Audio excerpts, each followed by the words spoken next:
Game number 2.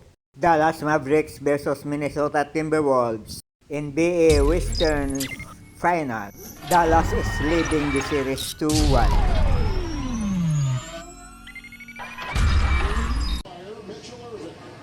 First quarter, 32-26 lamang ng 6 ang Wolves. Pagkatapos ng first half, 60-48 lamang ng 12 ang Timberwolves.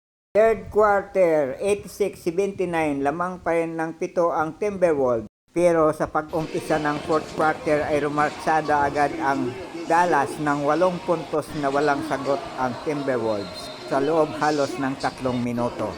87-86 lamang na ang Dallas ng isa at nagsagutan na lamang ng puntos.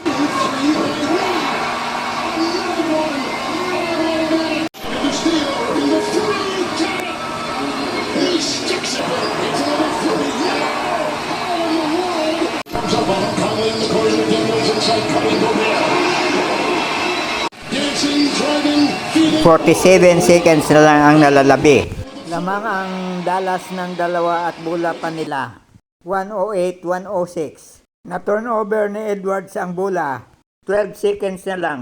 Tumira ng 3 points si Doncic. Pasok. 109-108. Panalo ang Dallas.